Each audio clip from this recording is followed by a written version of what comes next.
Alright guys, welcome back to the channel. It's Maddie here. Today we're going to be showcasing a bunch of really awesome decks that did well recently in online tournaments. I like to make this video like once a week. We do our Meta Monday, we do our tier list, our best decks on Friday.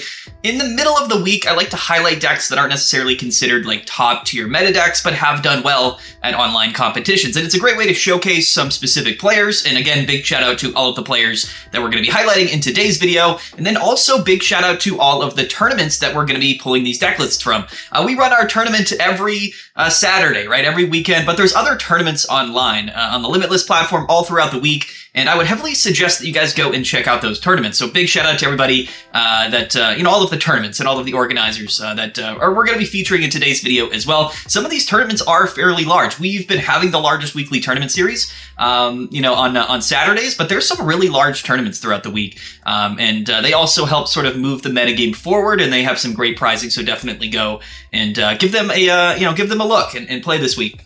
But before we get into the deck lists, you got to go register for PMPT number 15, Crimson Collision. $300 cash in the prize pool. And registration is open. It's Saturday, January 3rd at noontime. Link down in the description below if you want to go and register. It's going to be a whole lot of fun. I cannot wait. I might be able to actually make the tournament live stream this weekend, which would be awesome if I could do that. So we'll see. Let's dive right into the decks. We have like over 10 decks in today's video, so we're going to have to move pretty quickly. Guys, let's hop right into it. So the first deck list is going to be from the Umbreon 99 Saturday Night Madness. And this is Light_DN, and he was playing that Oricorio Venusaur deck list. Venusaur has definitely been sort of fringe meta since it was released here in Crimson Blaze, but I do think it's actually a fairly strong card, and it has some unique matchups that make it a little bit more viable than you might think. So Light_DN went 8-2 at this tournament.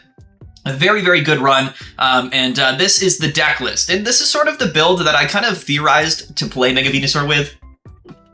Back when it was initially released, and we didn't know what Ivysaur looked like.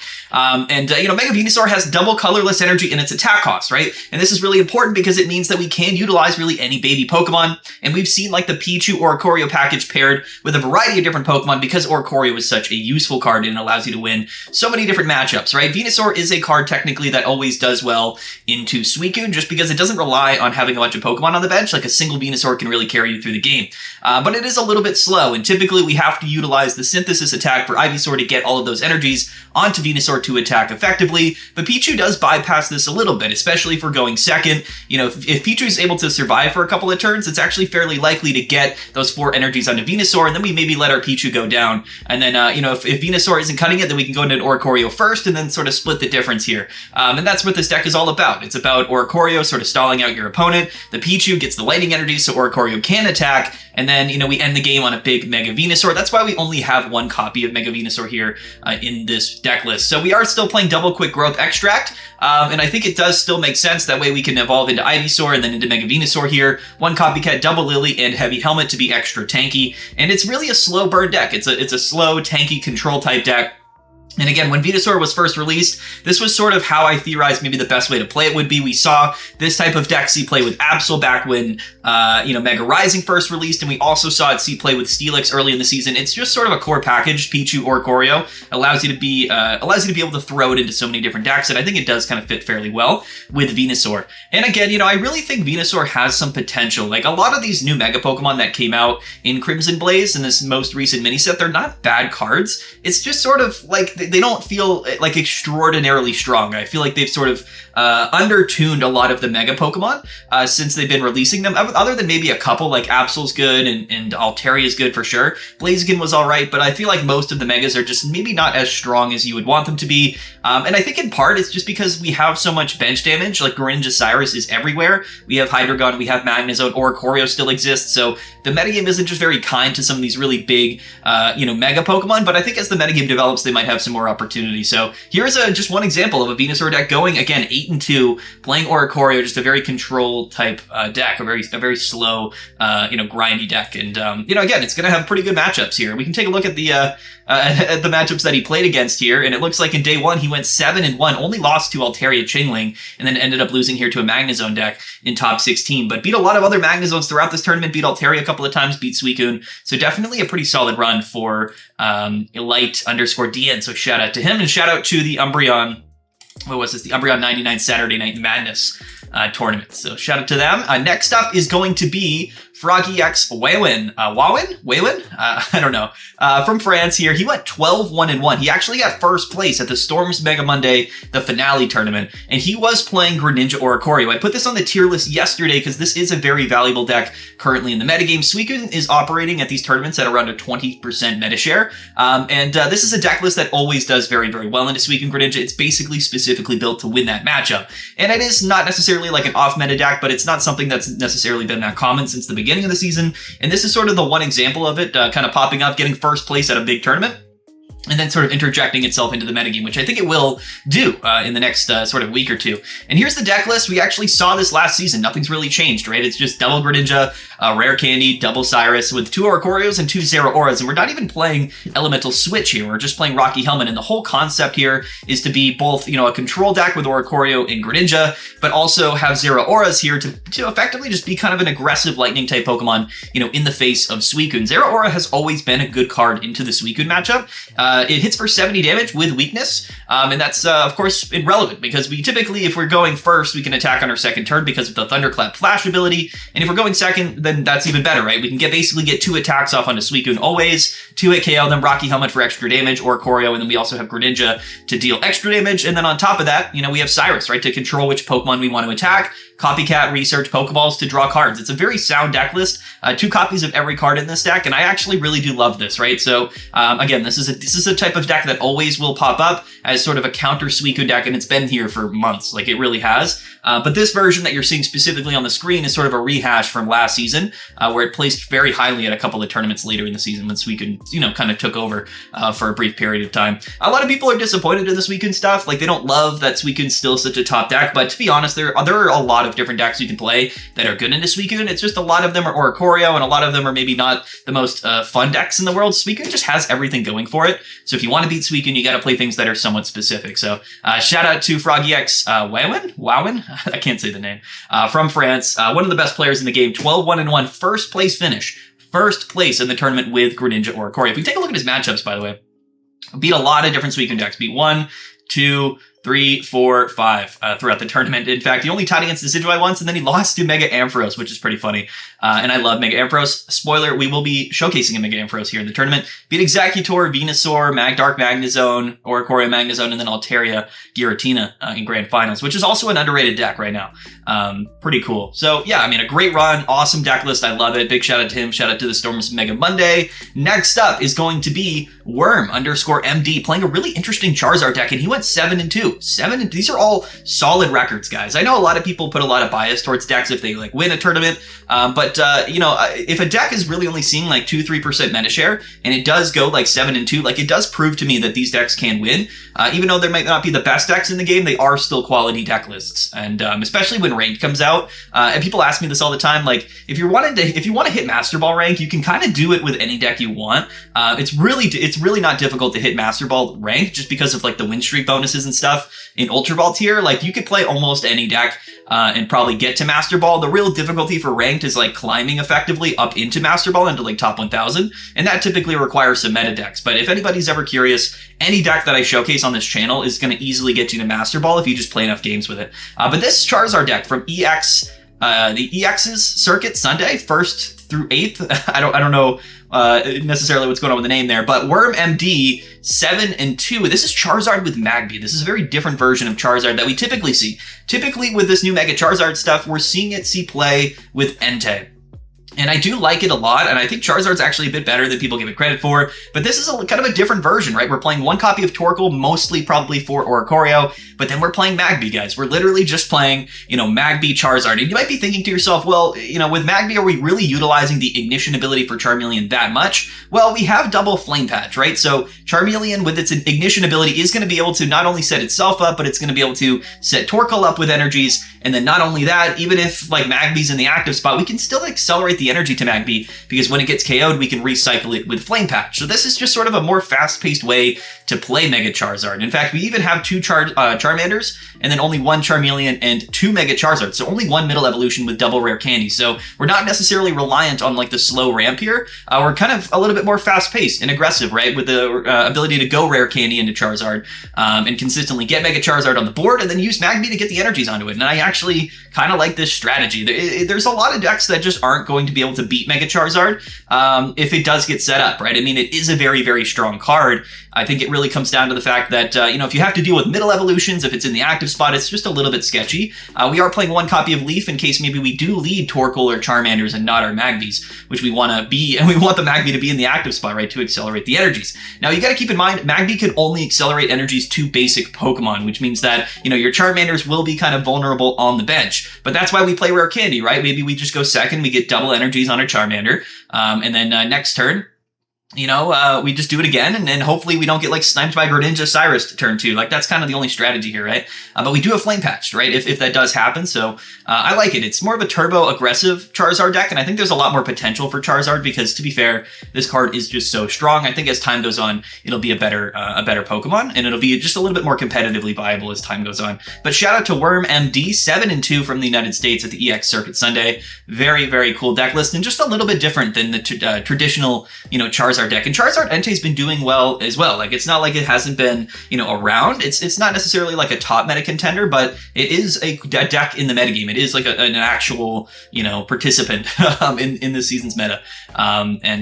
So shout out to them. Next up from the same tournament is going to be Mega Ampharos, Shifus from Great Britain. And I love Mega Ampharos. Anybody that's been watching my channel knows that Mega Ampharos is actually my favorite Mega Pokemon. And it's my favorite Pokemon card in all of Pokemon Pocket. It's just a little bit of a struggle. It's not like the greatest card in the game, but it is really cool. This player went 6-2-1. And let's take a look here again, also at the EX Circuit Sunday. And this is going to be kind of just like a turbo Ampharos deck, right? There's nothing too surprising here, right? We're playing rare candies, Pichus to set up Mega Ampharos, and then we have an Elekid as well as a lead-off option and Oricorio.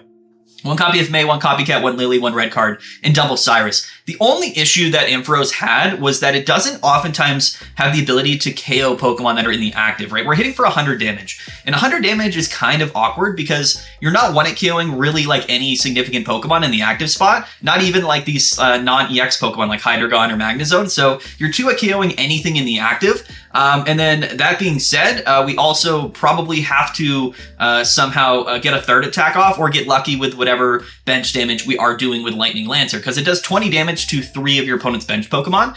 And if they're playing like baby Pokemon or low HP single prizers, like this can be relevant.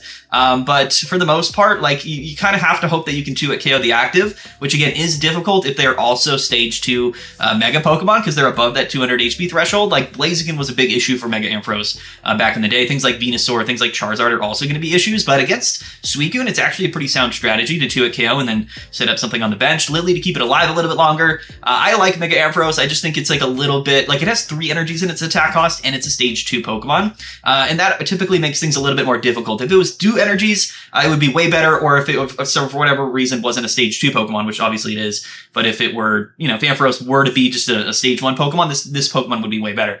It's just the reality, right? Rare Candy plus 3 energies makes it a little tough. You're a little bit forced into Pichu, and then, from there, it's just kind of a bit awkward. But, 6-2-1, if we take a look at his matchups here, he lost to Oricorio Magnezone, and lost to a Lopunny here in Top Cut, which is a bit unfortunate, right? But beat a lot of Altarias. Tied against a Suicune Greninja and then beat a Suicune Greninja, which is pretty cool. So, again, like Altaria is another one, or not Altaria, Ampharos is one of those cards that I think is just like a good card, has some potential maybe later in the game. It's just a really good example of some of these Mega Pokemon that are just like a little bit not good enough, right? For being a 3 prize Pokemon, there's just a lot in the way. There needs to be a big payoff, right? To, evolve a Pokemon twice or use Rare Candy, get 3 energies onto it, and it'd be worth 3 prizes. I wish Ampharos maybe had a little bit more HP, like 220, 230, or if the attack did more damage to the active. Like 120 would have been a big difference, because then it could have pressured to 1-hit KO a Suicune. That would have made all the difference in the world with Ampharos. So just these sort of little things that make it just maybe not good enough. But I do love Ampharos, and it did well recently at a tournament, so I wanted to showcase it. So big shout out to Shifus. Next up here at the PMPT 14, so this is a couple of decks from our tournament this past weekend that we didn't highlight on Meta Monday, but they did make day 2. This is going to be RCC Bosington went 7-3. He was playing Mega Blaziken, and I know a lot of people have kind of been asking me like, What about Mega Blaziken? I've gotten some comments about it recently. I think that Mega Blaziken is still good. I think it just sort of got outshined a little bit, right? When Charizard came out, people were like, oh, it's the new shiny fire-type Pokemon. So are we really going to keep playing Blaziken? Honestly, Blaziken's not a bad card. This deck list is a very interesting build for Blaziken, which is why I wanted to highlight it. We're playing double Citrus Berry with one Klefki and then one Sky Support Shaman for free retreat with our basic Pokemon. It's really interesting.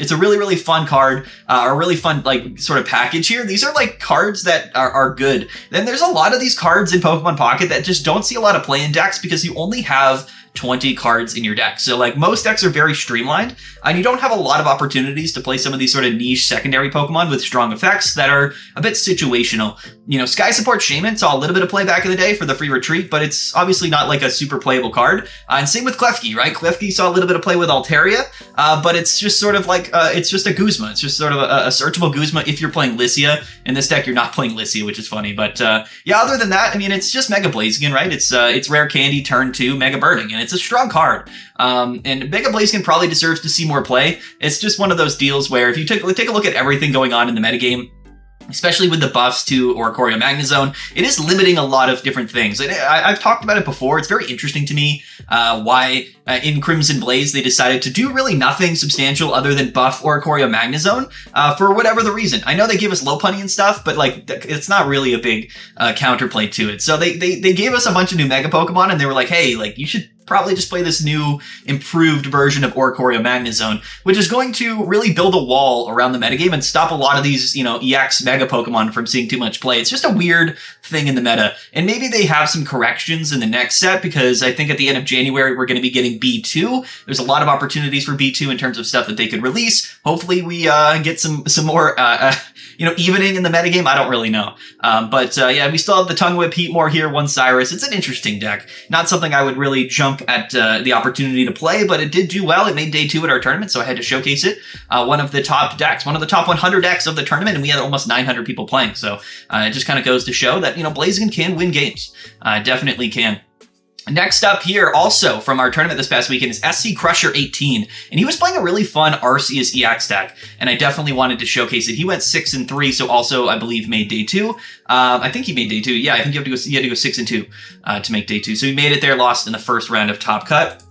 Take a look at his matches here. He lost to Suicune Greninja twice, and then lost to Blaziken, actually, in top 128. But this is a really cool deck, and, you know, Arceus is another one of those cards that just has not seen much play in quite some time. It's just one of those things that got power crept, you know? I like, Giratina is an example of that. You know, a lot of these basic, you know, EX cards before Megas came out really ran the metagame, because, there wasn't much things that could KO them. You know, 140 HP back in the day was a big deal, especially on a basic Pokemon. You were guaranteed to like live a hit. You know, Giratina had 150, Darkrai has 140, so these were Pokemon that really dominated the meta. You know, Palkia is an example. Suicune is still the example of that, as really the only one that's still operating just because it's so strong. But Arceus ultimately was a good card, and it still is. This is a fun deck that is just pairing 2 Arceus and 2 of the Power Link Carnivine, which again does 50 damage for 1 Grass Energy. One of these, like, that's another thing that's sort of gone from the metagame, which is funny. Like now it's all like baby Pokemon because they're so strong. But before the baby Pokemon, we had this sort of variety of these conditional 50 damage single energy attackers that were sprinkled throughout different decks. And Carnivine Arceus was relevant for quite some time. So Carnivine effectively just does 50 damage for 1 Grass Energy, which is kind of strong with 80 HP. The only condition is that Arceus has to be on your bench. And I think that's kind of cool. Like a card like that probably isn't even that bad in the meta. But again, you have to play Arceus. It's a little bit of a liability, especially because so many decks are playing Greninja. And that is kind of the other big factor of the meta right now, is every deck is kind of playing like Greninja Cyrus. Not every deck, but so many decks are. And it really kind of stops you from playing like these base, like it stops decks from really feeling like it's totally fine to play these basic 2-prize Pokemon, because you're just going to get pinged by Greninja and then brought up with Cyrus and then KO'd by Suicune. And then all of a sudden that's 2 prizes. Like Indeedee's like the only other one right now that sees play because it is kind of strong, but even Indeedee's starting to see less and less play.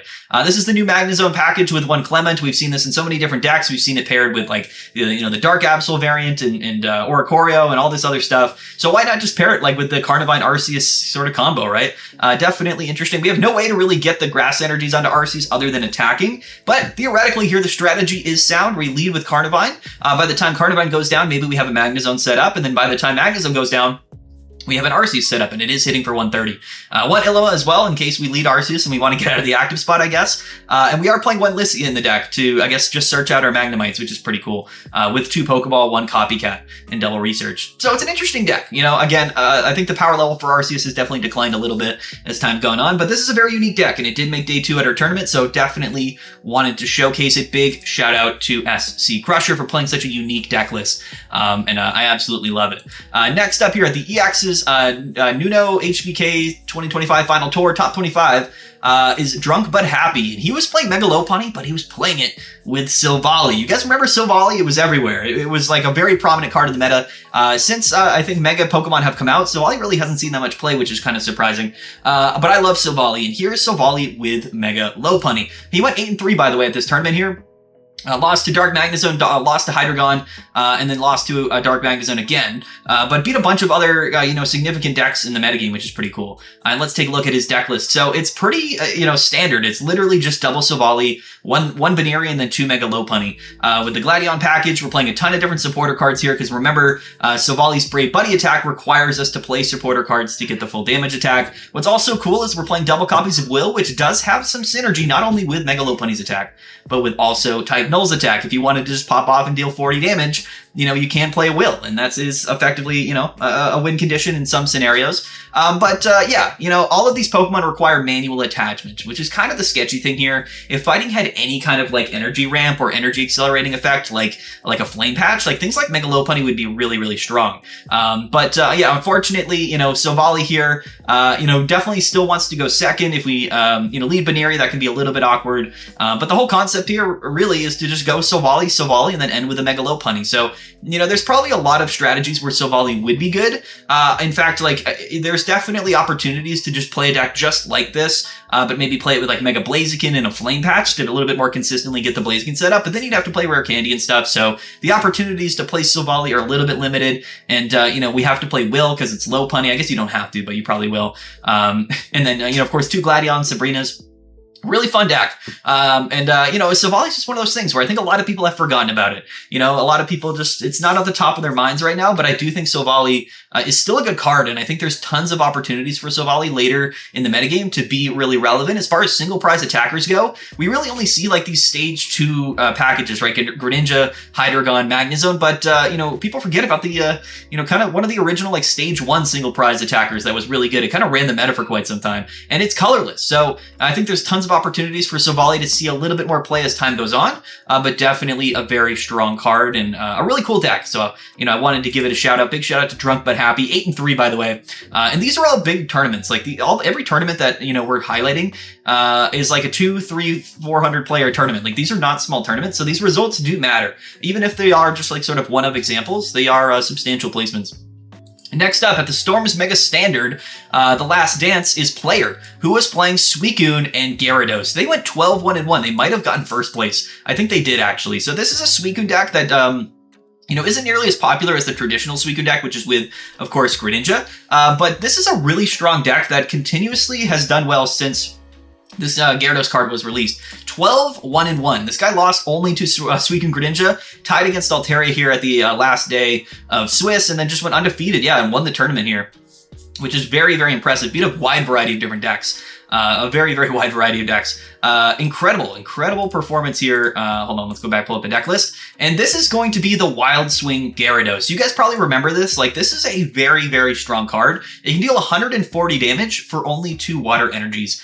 With Manaphy, with Mantike, we can kind of turbo these Pokemon. Like, we can go turn 2 Suicune, turn 2 Gyarados, deal a bunch of damage. We have to play a lot of Pokemon because Wild Swing Gyarados forces us to discard water Pokemon from our bench to deal the full effect. Sometimes you would see play with what is it, like the Fisherman or Fishernet to kind of recycle water Pokemon. But I think at some point in time, whenever this deck became popular, maybe it was like a couple seasons ago, I say popular, but like relatively popular, a lot of people figured out that Gyarados is actually just a really good way to like finish off the game or come in a little bit later, because the entire concept here is that Gyarados discards Pokemon from the bench. So like if Suicune takes a bunch of damage, we can just kind of retreat, go into Gyarados, and then discard that damaged Pokemon and still take a KO.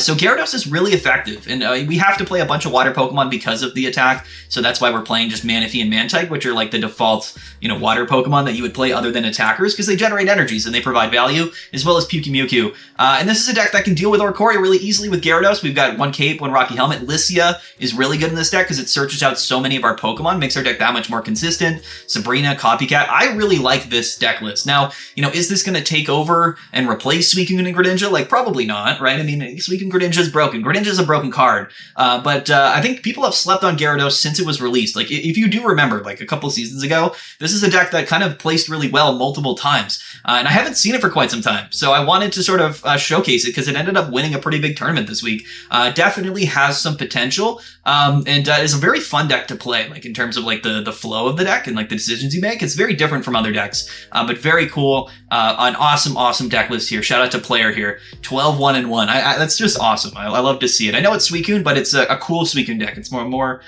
ethical version of Suicune, I would say.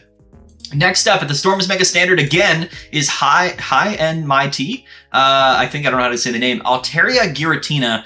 10, 2, and 1. So a very good record here. Let's take a look at the matchups here. Lost this week in Greninja once, and then ended up losing in top 4 to Player, but beat a bunch of Suicune Greninjas, beat Altarias, beat Hydreigons, beat Magnezones.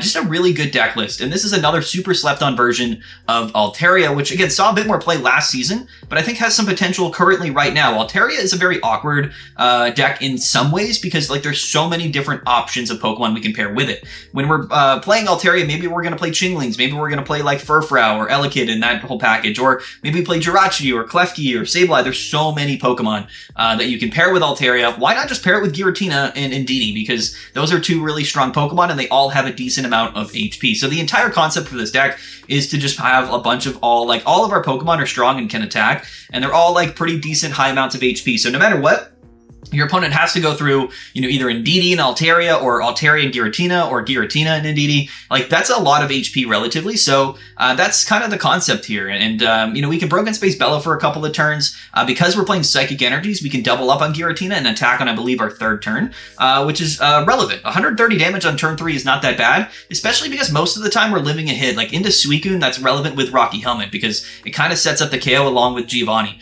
So I think that this sort of build for Altaria is really underrated, especially when you take a look at its matchups into a lot of the other popular decks currently in the metagame. So it's something to keep your eye on. Altaria, very wide open, so many different cards that you can pair with it. And I know this isn't a new deck list, but it is sort of a deck from last season that, again, kind of placed well at a recent tournament, and I think has opened up people's eyes. Like, there's a lot of these alternate versions of really strong cards that really aren't that bad. There's just a phenomenon in Pokemon Pocket. Like, just the way things happen is that certain decks become popular, and then more and more people play them, and because more people are playing them, they end up getting more placements in tournaments, and then it kind of snowballs. But that doesn't mean there aren't like just slightly different versions of decks that are still very, very, very good. And this is just one example of that, just like the Suicune was with Gyarados that we just took a look at. So yeah, Altaria, Giratina, and Indeedee, try it out. I really think it has a lot of potential here. And a lot of these decks might be able to interject themselves, like kind of going into that like 3rd, 4th, maybe 5th week of the season, because as the season goes on, things really start to even out a little bit. We'll see kind of maybe what happens, as time goes on. Anyway, let's wrap up this video with Moki 2510 from Storm's Mega Standard yet again. Steelix Pichu. Again, these decks aren't in any order, so don't worry about that. But this is the last deck that we're going to highlight today, and it is Steelix or Oricorio. Because, again, I still think that this is a deck. Its matchups here, it tied the last 2 rounds of the tournament here. Lost to a Porygon, and then lost to Hydreigon in top 32. But beat some Magnezones, beat Altaria, beat Suicune, beat a lot of different stuff. Oricorio, Magnezone, like, Steelix is not a bad card. This is a deck list that I think has been sort of fringe. I made a video on it when the set first released because I thought that this was absolutely going to dominate all of like the new mega decks that people were playing, and it kind of did for like a couple of days, but then the meta quickly changed. But similar to the Venusaur deck that we saw earlier in the video, this is a deck that still exists. Definitely is kind of worth playing. Unfortunately for Mega Steelix, there's really no other way to play this card that I've seen is that good. Like, Steel really is missing a lot of support. Mega Steelix isn't necessarily like the strongest card. And again, it's just these sort of 3 prize Mega Pokemon that are just a little bit undertuned, in my opinion.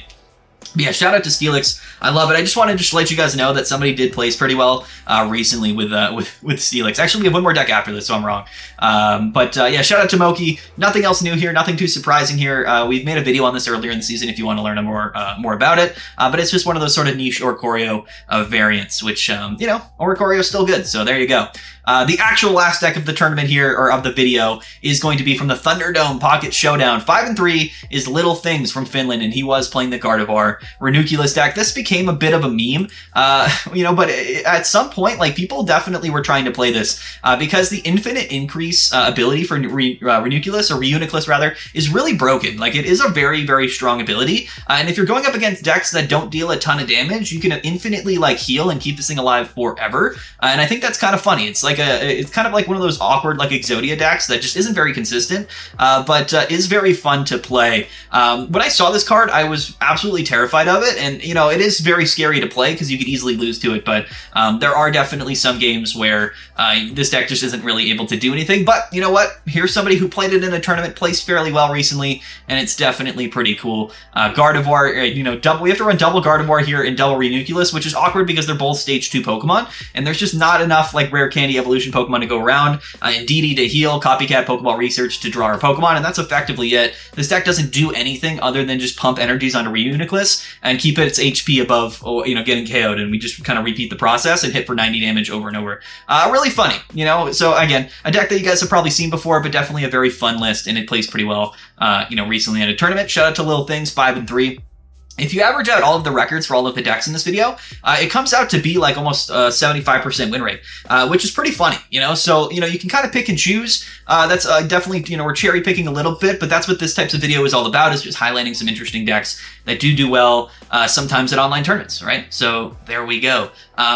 Stay tuned. Tomorrow we're going to do maybe a gameplay video. It's been a while since we did like a gameplay deck showcase on the channel, and we'll probably go live for some viewer battles tomorrow night, which is going to be fun. But definitely go and register for PMPT 15. We have almost 200 people signed up already. It is this Saturday, January 3rd at noon. $300 in the prize pool. It's always fun. We love running these tournaments. We have a big team of people that do it, and it's a whole lot of fun. So I would appreciate it if you guys go and register. Link down in the description below. It is free to enter, 100% free. So we're entirely non-profit, so all of the prize money goes to the players. But anyway, there it is, guys. There's the video. What do you guys think of these deck lists? Comment down below. What decks are you playing that aren't maybe necessarily that common, or considered like in the meta, which is what we talk about mostly on the channel, but it's always good to highlight decks that are off meta, which is what we did today. So let's wrap it up, guys. Peace out. Have a good one. We'll see you guys later.